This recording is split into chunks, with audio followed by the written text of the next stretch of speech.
My daughter was having some sleep issues, so we thought it was maybe just due to my son that was just born and just kind of her way of acting out. And finally, one of the doctors suggested we actually go to Yale, New Haven, to have an MRI done. I thought it was a complete overreaction. And I'll never forget the phone call that I got when I was in New York City that day. My wife was hysterically crying. And I get up there with the doctor who explains to me that my daughter has a very large tumor on her spinal cord, has to undergo emergency surgery within the next 24 or 48 hours. And it's as serious can be. It starts with just taking that leap.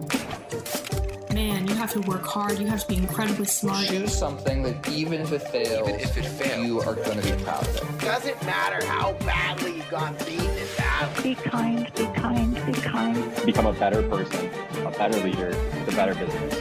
Go with your gut.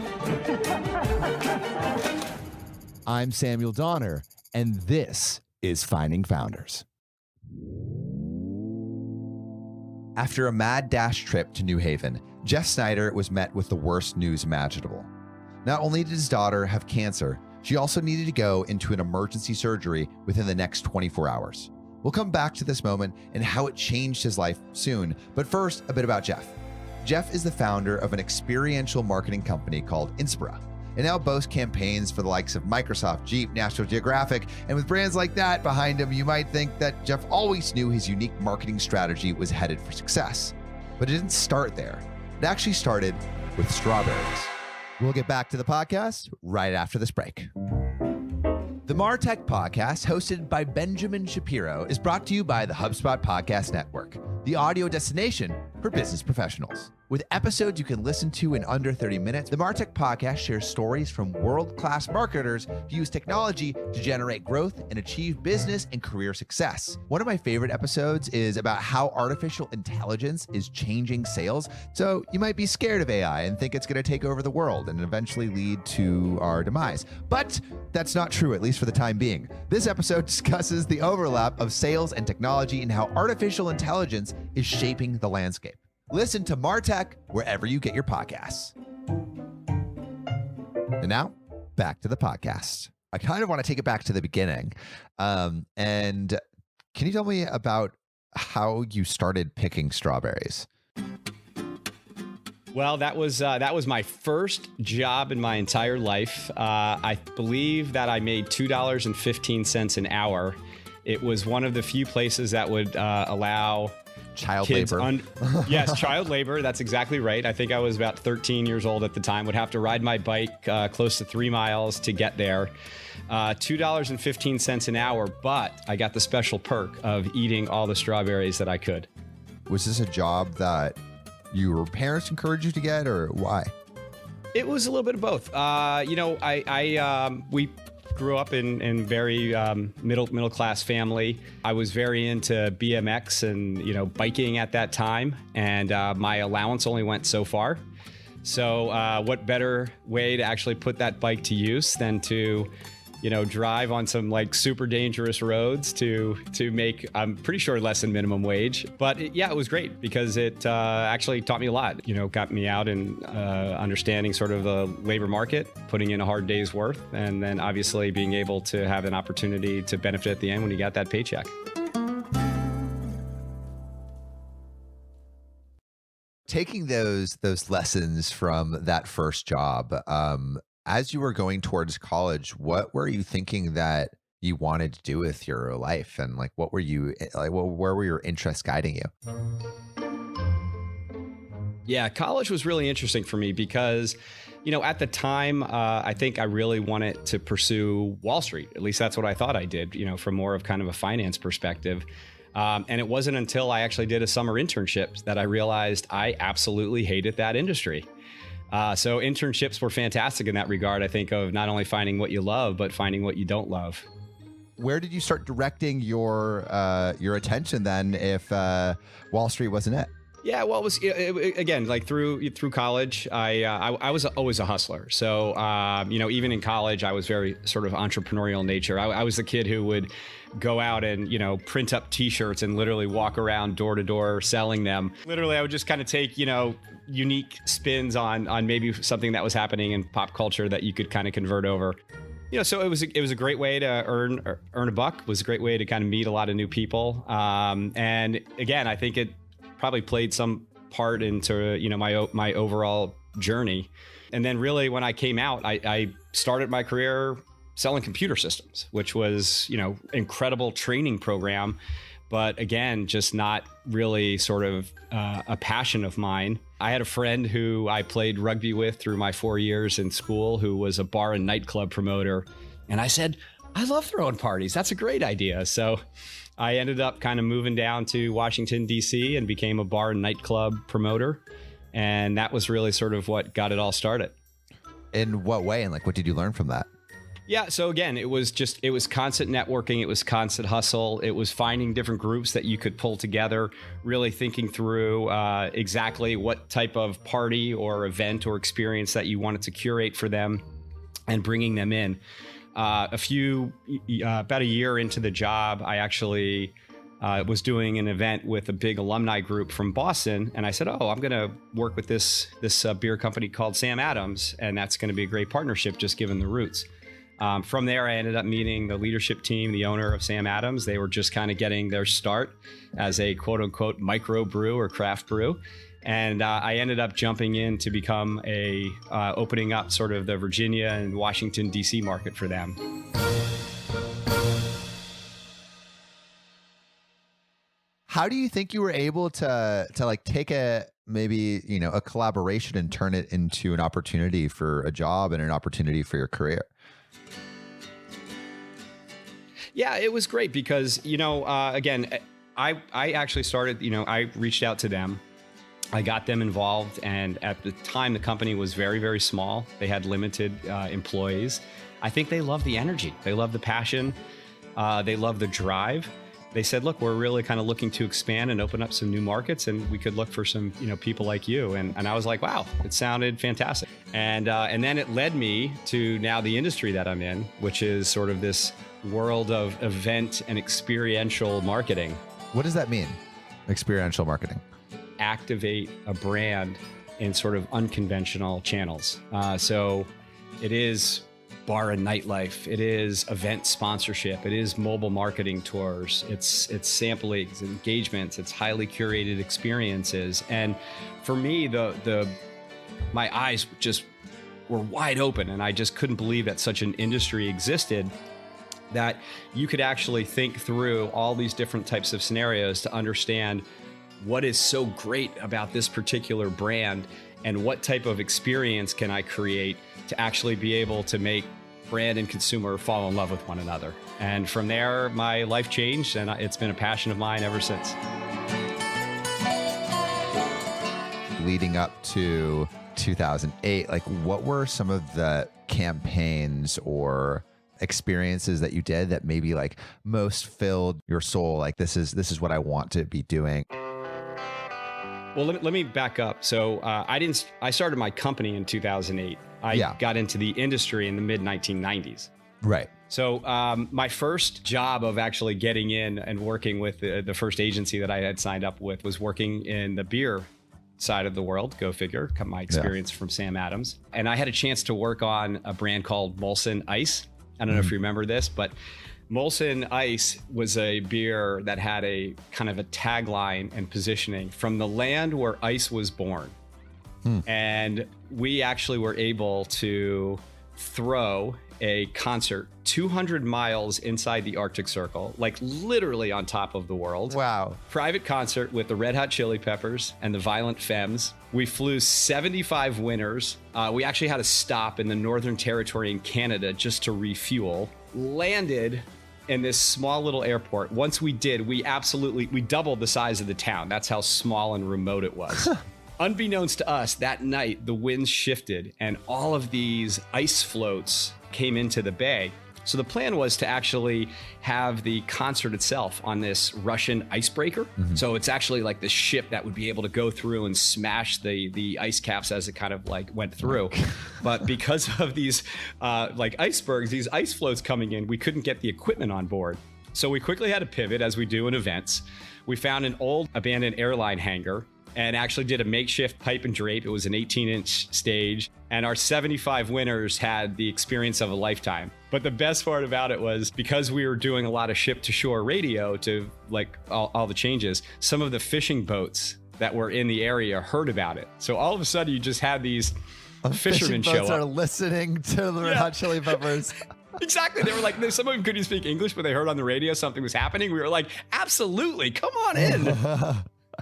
That's amazing. I think something that I'm realizing now is just how many different skill sets you have to, I guess, acquire in throwing all these events. Was there anything that you felt like you had to learn specifically for throwing an event in the Arctic Circle on a boat in the middle of the ocean?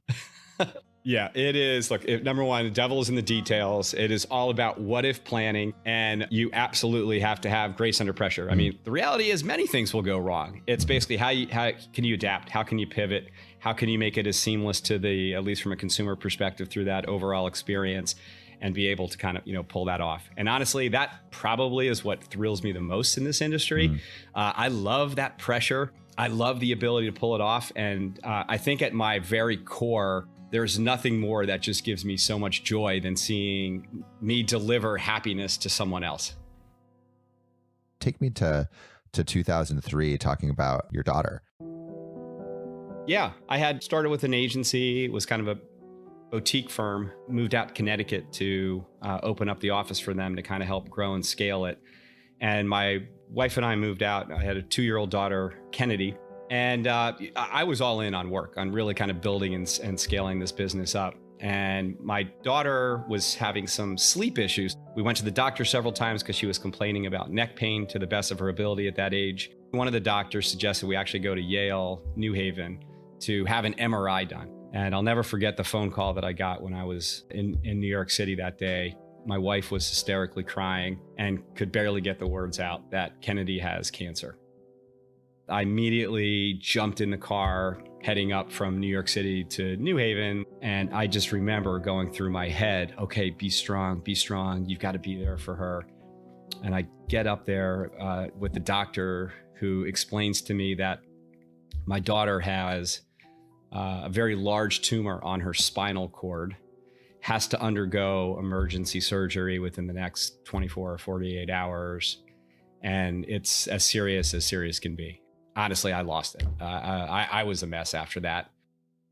I think it was about a 7 or 8 hour surgery. She came out, had done just fine. However, we noticed that when she came out that she started off actually paralyzed from her chest down. They said, look, the surgery was a success. We got 95% of the tumor out, but we'll see how the recovery goes. And so the journey began. How does that reframe like your goals? Because like all your goals before this were all business related, but now when your daughter's life is affected, I imagine the priorities change. It was life-changing on so many levels. I was in a dark place, honestly, for 3 months. It wasn't until that Kennedy's limbs and motion started coming back a little bit that at least got me into that, where I could then focus 100% on her. It was not just a dad. I was a physical therapist. I was a coach. I was a cheerleader. It was all about getting her to be able to move her arms, to move her legs, to learn how to walk again. And that really, all of a sudden, to your point, where had been such a career-driven mindset, to really kind of have a moment of pause and really kind of reshift and rebalance those priorities. So as she's on the recovery, what are you thinking you want to prioritize most? Part of it was that I had to come to terms with, how long is she going to be with us? And how could I make the most every day of this? We put her on an incredibly aggressive chemotherapy protocol for the first 18 months. We had MRIs every 3 months.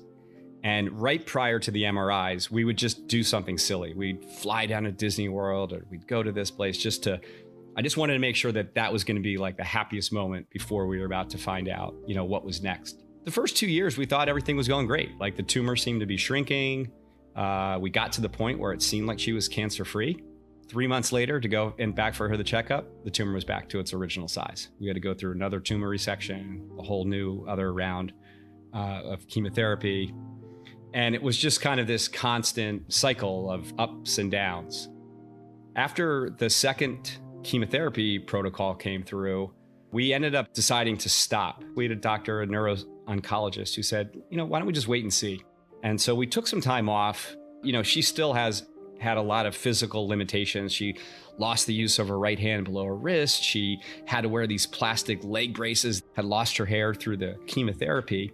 But the thing that was amazing to me was that through this whole journey, she just wanted to be a kid. She literally just wanted to go out and play. She was just so unbelievable in terms of her outlook.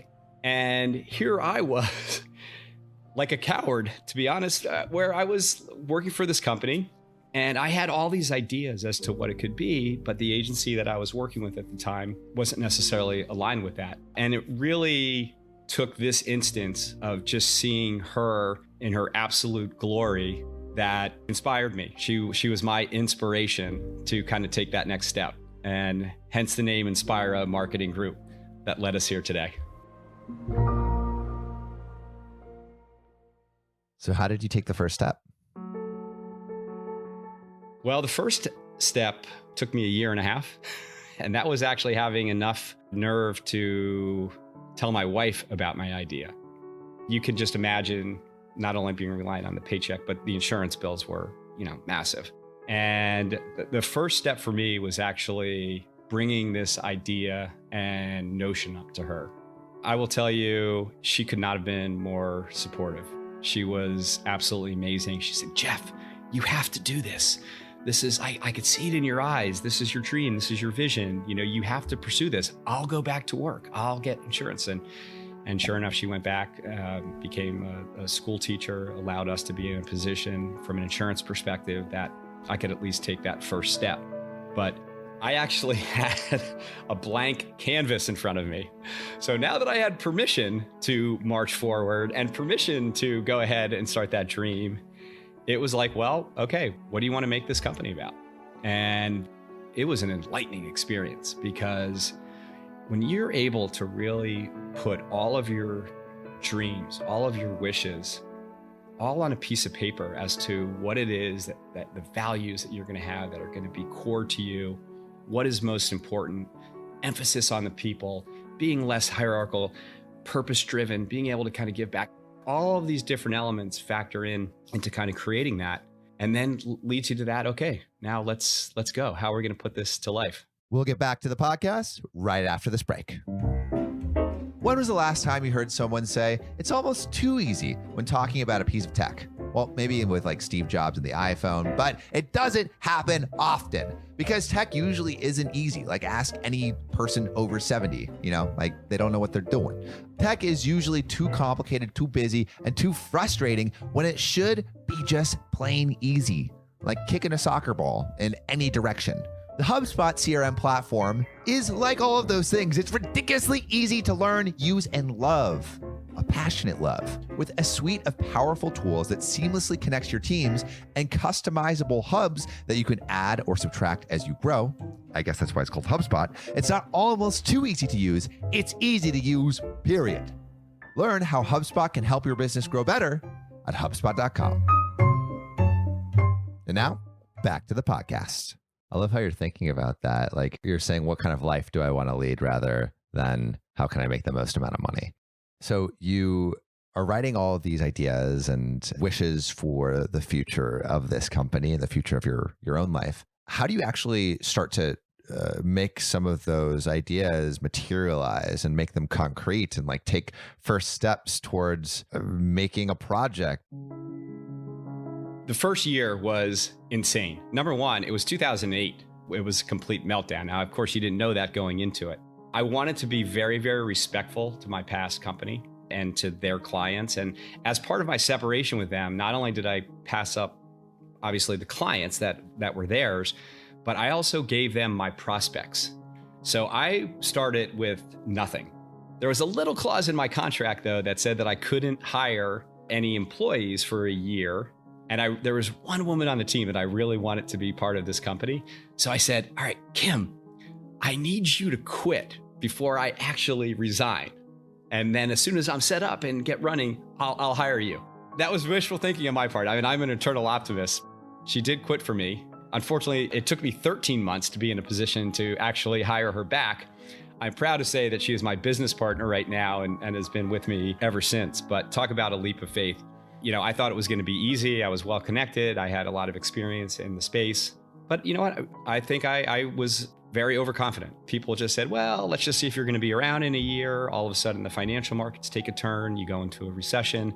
Things were really tight. I cashed out my 401k. I maxed out the mortgage. It was basically beg, borrow, steal to really kind of patch our way through, picking up some small projects along the way. But year one was a challenge. No, I'm sure. I mean, that is one of the worst times to create a business. But looking at it from the eternal optimist perspective, can't get much worse, right? Maybe it's only up from there. So when was what was like the first project that that maybe signaled, all right, we're getting out of those hunger years and into something that is sustainable and can grow? Yeah, the first 2 or 3 years, I would never give this up. I mean, it was absolute magic. We were obviously a small team. Everybody did everything. There was no HR. There was no finance. There was, we were doing everything from idea creation, the whole ideation piece, to creative resources, to procurement, to production, to staffing, to training. A lot of times we were the ones that were out, on the road. And we did have a nice steady run, I'd say, in the first few years of probably consistently growing at about a 30% growth. The flip side of that was to actually run a company the way that I had built that out, in terms of I really, really wanted to create a magical space. I wanted to create an environment, a space that people wanted to be happy and excited to come to work for. We had a work hard, play hard mentality.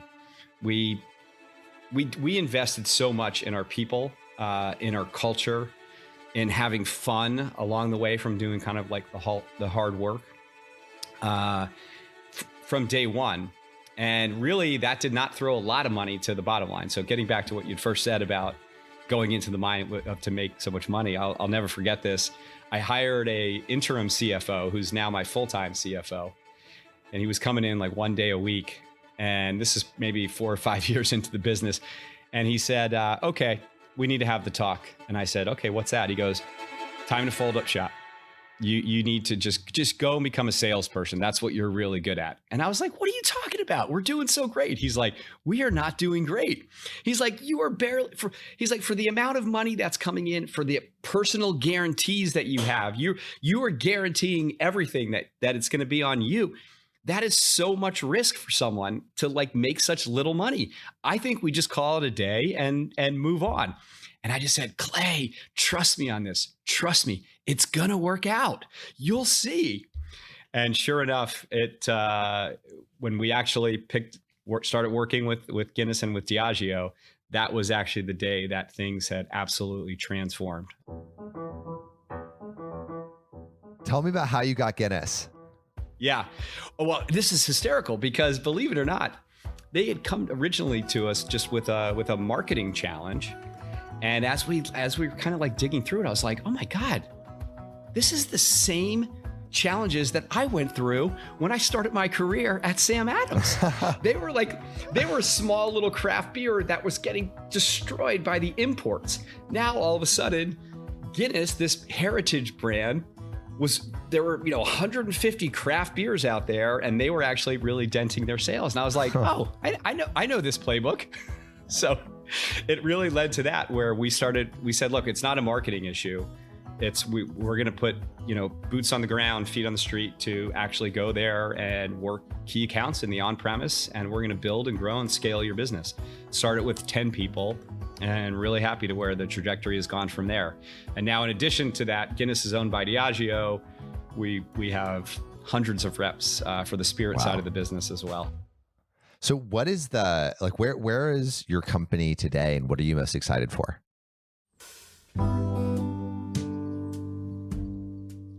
Well, one part we didn't even dive into yet was just the purpose aspect. I'll say one thing with dealing with Kennedy and her long run from medical conditions. I just really never understood that there is such a drastic difference between adult cancer and pediatric cancer. And I think the statistic is, for every dollar raised of cancer research, it's like 2 or 3 cents goes to pediatric cancer. And so when we did start Inspira, that was just one fundamental element that was going to be critical, where we were going to do whatever it took to help, provide financial resources, to build awareness, to support different nonprofits and charities in that space. Over the years, we had originally started my own charity. I've since then folded that up under Alex's Lemonade Stand Foundation. Part of what I really love is about doing good in the world. So not only are we doing right by our clients, are we driving their business, are we, moving their initiatives forward, but at the same time, we're able to do it in a way where it's conscious capitalism and really being very sort of mission and purpose driven.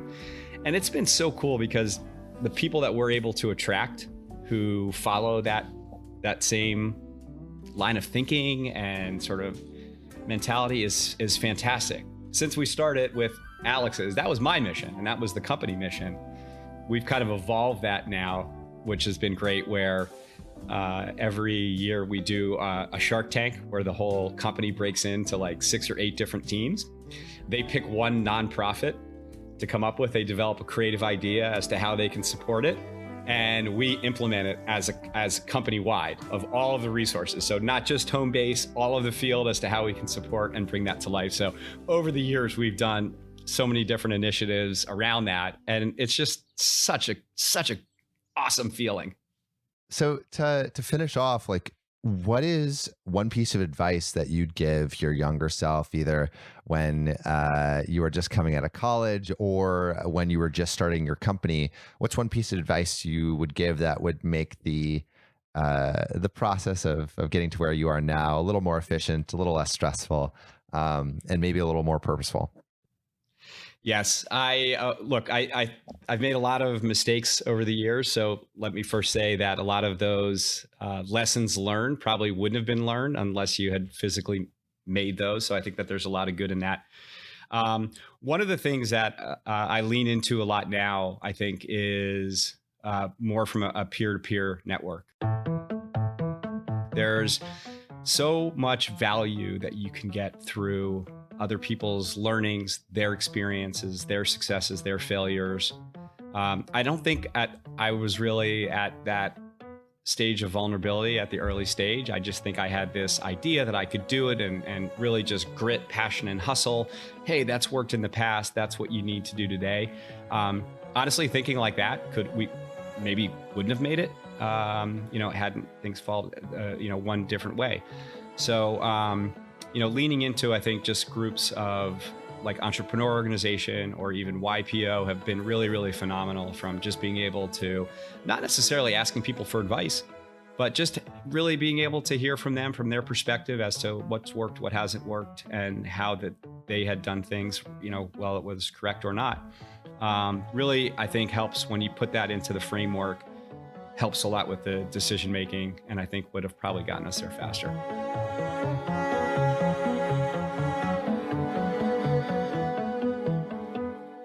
Thank you so much for listening. If you haven't already, make sure to subscribe, rate the podcast 5 stars, and share with a friend. If you have any questions or comments, DM us at Finding Founders Podcast on Instagram, LinkedIn, or Facebook. Finding Founders is produced and hosted by me, Samuel Donner. Our Chief of Staff and Operations is Jessica Lynn. Our audio editing team lead is Adrian Tapia, with support from Irene Van Berkel, Matt Fernandez, Renee Buchanan, Sophia Donner, David Saide, Ashley Jimenez, Nicholas Guzman, Aaron Devereaux, Sanessa Gisley, and Lois Choi. Our outreach and research lead is Kenny Ong, with support from Sarah Hobson, Charisse Tan, Harushi Kanauchi, Kristen Hagelin, Aya Cortez, and Valencia Lu. Our writing team lead is Elizabeth Bowen with support from Aiden Ashworth, Nikki McCullough, Sylvie Wang, and Eric Mena.